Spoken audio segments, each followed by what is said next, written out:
There is a man present in this room, our own legendary news anchorman, Bill Curtis, who's standing there, who was the first, in my recollection, newsman to talk about Chernobyl, went there himself.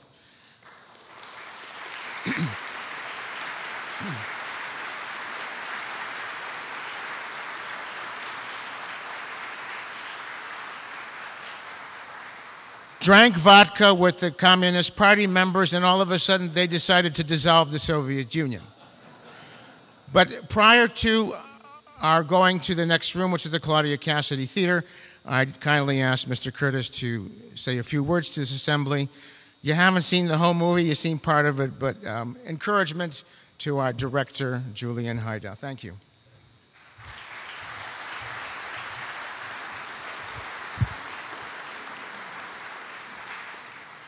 My grandmother is Ukrainian.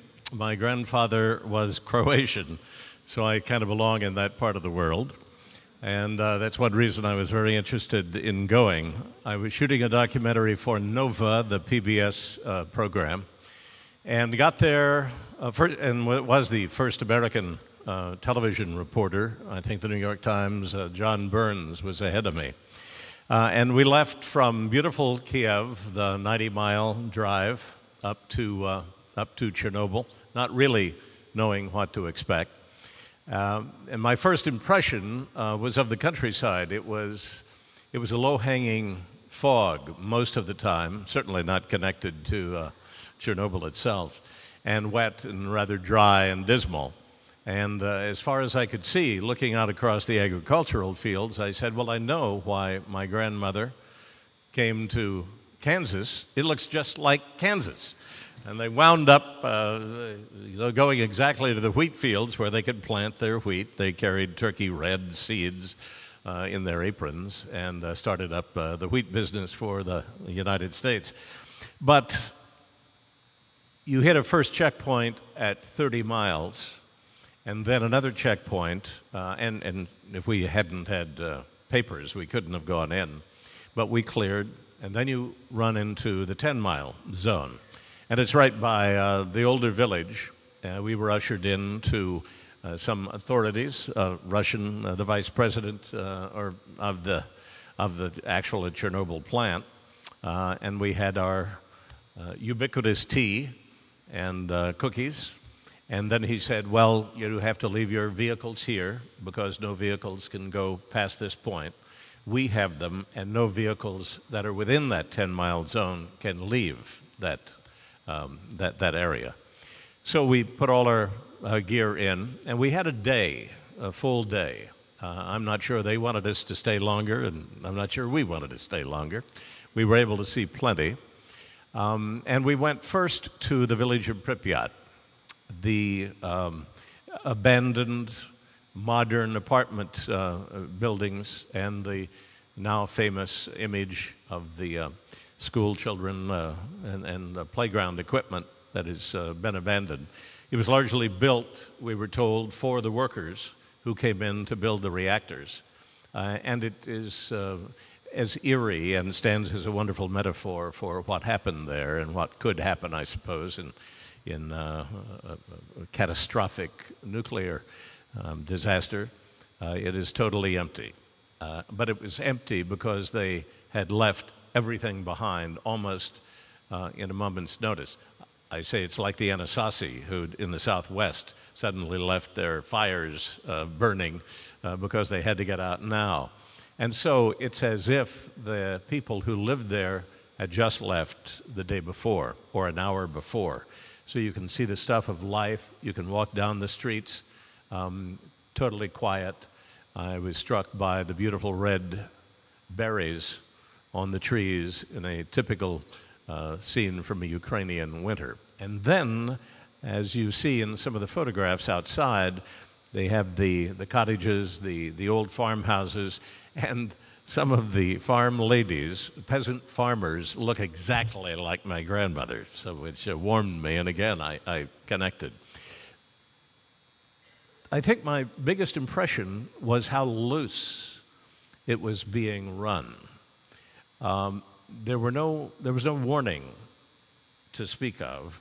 I suppose they have lived with it for so long, they didn't really keep us in either protective gear or tell us where not to go. We could not spend very much time in Pripyat.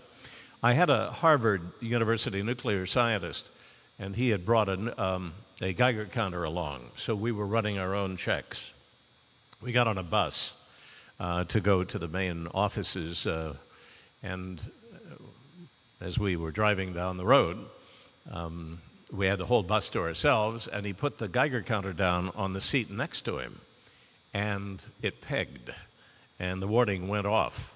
And we said, well, of course, these vehicles never leave, so the workers who are here come back and they sit day after day after day, and the radiation was there at rather high levels, and he said, well, we would never work here or allow our workers in this situation. We measured again in a plaza before going into the building, and it was rather high. And then we get inside. And they were marvelous people. They were very welcoming. And we were taken up to the floor where the control room was for the reactor and walked down the floor. I think we may have had loose white smocks on, but nothing more than that. And as we went into the control room, they were manning the control room. But again, it was very loose and certainly not, I would say, up to the standards of what a nuclear reactor team should be. And right on the other side of the wall, literally like this, was what would later be the sarcophagus. And that was the ruined reactor. So they were coming to work day after day and continuing to work the area, not knowing exactly what was going to happen. This was about a year after the explosion itself. The most interesting question I asked one of the scientists who was also responsible for putting out the initial fire. And if you remember the newsreel footage, a helicopter shot leans over and the cameraman zooms down in to see a red glow, and that was the core burning. And I said, was there a moment when you thought that you could not put out the fire? And I knew that there was that moment because they had never faced, I don't know that anybody has faced such a problem. They said it was 5,000 degrees. And of course, the China syndrome, which is rather mythical, burning a hole all the way down to China, is not true. But they did not quite know how to put it out. But the answer was, well, of course, we were confident that we could put it out. It was just a matter of time. And then we went back to the offices, which were on the same floor at the other end of the building, and had a wonderful meal, which was just counter to everything that we were seeing. And then we were taken to barracks and a living area where all the workers who had volunteered from all across Russia had come in to work on removing topsoil, at least a foot of it. All the topsoil, they just scraped everything clean. And we left very sobered about what they were all facing and convinced that it was a crushing blow to the confidence of the people there, certainly to the people of the Ukraine, but even to those closer to Moscow and the rest of the country, that one, it was our government who let us down, who adapted our BMK military reactors to a peaceful use, and they did not do it right. And I personally believe that did lead to the eventual revolution and a change from communism. Thank goodness for documentary makers. And the documentary film that you are about to see is called Block 4, Chernobyl 2011. And our two documentary makers will be talking more about it, I hope. Julian and the Reverend, who came and shot a little bit of me. But we're interested to know because they have traced the effects from the first explosion to today. And I would point out that I mentioned to you, I don't know whether you used it or not, but one of the things that I was surprised at were the relatively few casualties of the moment. You know, the impact itself. It was a fire, basically a fire.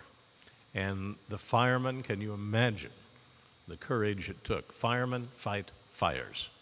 They didn't ask questions. I don't think they had fear in their bodies. When they ran along the roofs, they were given just a few seconds eventually to put out those things, but this huge explosion went right up. As a matter of fact, Fukushima, I was looking for clues, and you know, in the first day or so, the pictures were from the side, and it looked like I couldn't tell that there was an explosion at all. And then all of a sudden, we get an aerial shot, and the whole roof is gone. And I said, that's Chernobyl, because that's exactly what it looked like. But in Chernobyl, it blew so high so that the winds caught it, and it spread, and I'll leave that to you. But we were able to interview, and we got a CIA translation of the Russian interviews, and some scientists, nuclear scientists who were gathered in Italy. And they said, we heard about the explosion. We went out to the lawn and took our Geiger counters, and we could see pieces of the core. I don't mean physically, but the core was there because of the high radiation that had rained down, caught by the rain there where they were meeting. I leave the rest to a documentary, and I congratulate you all for coming out tonight and being so interested in Chernobyl. Next time you can go with me.